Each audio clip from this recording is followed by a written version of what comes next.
dari Agility Action. Infinite Action for Sustainable Food. Kami siap Melaksanakan aksi yang berkelanjutan dan tak terbatas untuk ketahanan pangan di tengah perubahan iklim. Halo Sobat Hijau, perubahan iklim merupakan tantangan terbesar yang sedang dihadapi oleh dunia saat ini karena berdampak langsung terhadap ketahanan pangan. Perubahan pola cuaca, peningkatan suhu, banjir, dan kekeringan menyebabkan terganggunya produksi pertanian, distribusi pangan, serta kualitas dan ketersediaan bahan pangan. Kondisi ini berpotensi meningkatkan resiko kekurangan pangan, sehingga kita perlu aksi nyata yang berkelanjutan dan berkolaboratif untuk menjaga sistem pangan di tengah perubahan iklim ini. Berdasarkan kondisi tersebut, proyek Infinite Action for Sustainable Food hadir sebagai gerakan aksi berkelanjutan dan tak terbatas dalam memperkuat ketahanan pangan di tengah krisis iklim. Proyek ini bertujuan untuk meningkatkan kesadaran warga sekolah dan masyarakat, mengembangkan solusi pangan yang berkelanjutan, serta mendorong partisipasi aktif di berbagai pihak dalam membangun kemandirian pangan di tingkat lokal. Banyak loh ternyata anak yang suka berusaha makanan, sayuran. Iya, banyak anaknya yang mengonsumsi pangan tanpa tahu proses dibaliknya. Berarti minim ya apresiasi mereka terhadap pangan, kayak kurang rasa syukur sama empati karena ekologi. Padahal susah loh bahan makanan itu diperoleh. Coba mereka nanam sendiri, pasti mereka nggak mau. Terus gimana ya program yang bagus?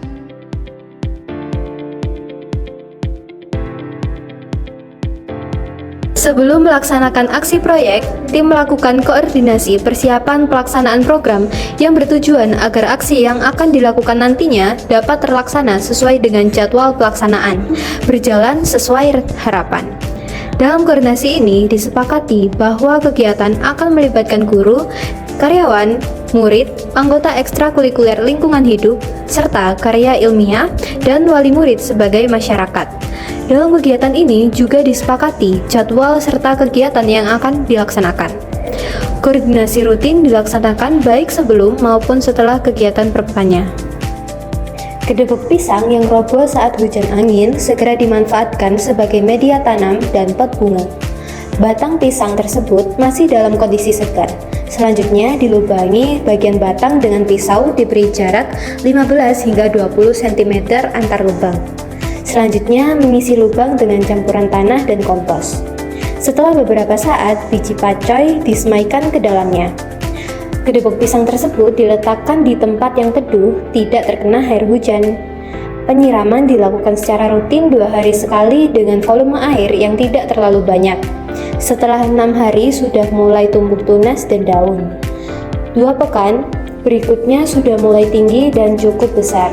Sebagian dipindahkan ke lahan kebun sekolah, sebagian dibiarkan tumbuh membesar di media kedebok sampai siap panen.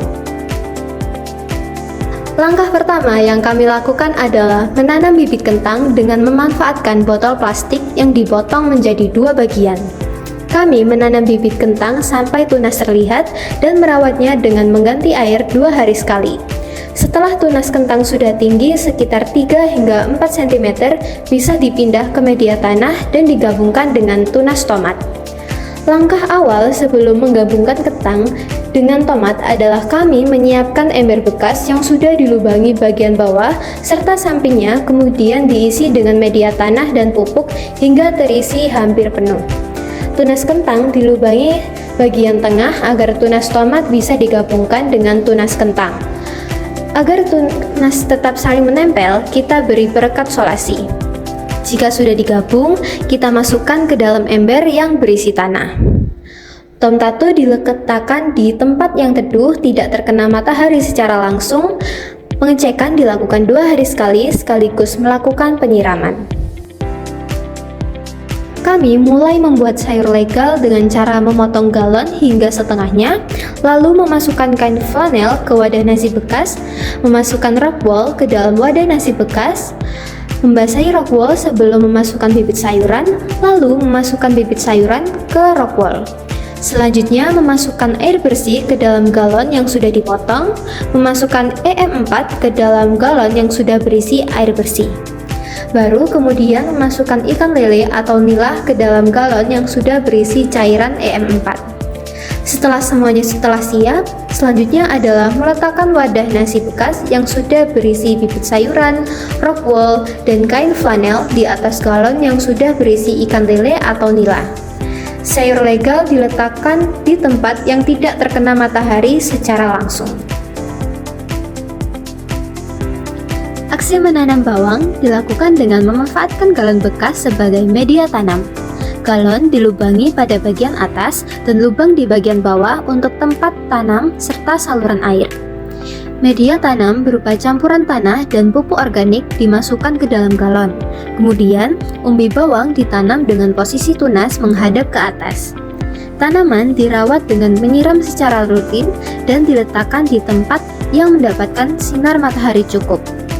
Hasil akhir menunjukkan bahwa bawang tumbuh dengan baik, ditandai dengan daun yang hijau dan sehat. Kegiatan ini membuktikan bahwa penanaman bawang dapat dilakukan secara sederhana dengan memanfaatkan barang bekas secara efektif. Tim memanfaatkan daun pepaya dan serai yang ada di sekolah, daun sirsak, dan bawang putih. Semua bahan di blender dengan diberi air secukupnya, kemudian disaring, didiamkan selama 24 jam. Selanjutnya, tim memanfaatkan lidah buaya yang ada di kebun sekolah sebagai bahan tambahan. Lidah buaya tersebut di blender, kemudian dicampurkan pada bahan yang telah difermentasi sebelumnya. Hasil yang diperoleh, pestisida menjadi warna hijau tua. Namun, jika didiamkan, pestisida tersebut akan mengendap dan aromanya berbau bawang. Produk yang mengendap ini akan menyulitkan jika digunakan dengan botol spray yang lubangnya kecil. Selanjutnya, dicari solusi agar tidak terjadi banyak endapan. Pestisida alami ini memiliki keterbatasan penyimpanan, sehingga penggunaannya untuk sekali pakai. Karenanya, membuatnya tidak perlu banyak sesuai kebutuhan saja. Produk pestisida alami ini telah diuji cobakan pada kebun sekolah dan hasilnya cukup efektif. Tim kami mencacah sampah daun kering dan sisa organik lainnya menjadi ukuran lebih kecil agar mempercepat penguraian.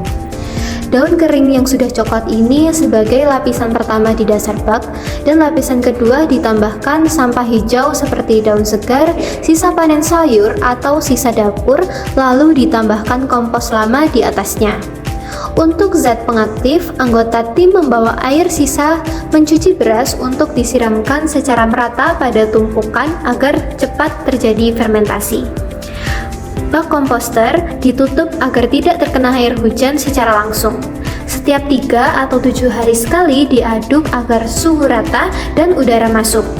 Untuk menjaga kelembapan, jika kering ditambahkan air atau air beras. Jika terlalu basah ditambah daun kering. Panen bisa dilakukan saat teksturnya gembur dan berwarna coklat gelap. Limbah buah atau kulit buah dipotong-potong lebih kecil, lalu dimasukkan dalam galon bekas, kemudian diisi air sebanyak 4,5 liter. Selanjutnya, untuk mempercepat penguraian dan fermentasi digunakan Yakult.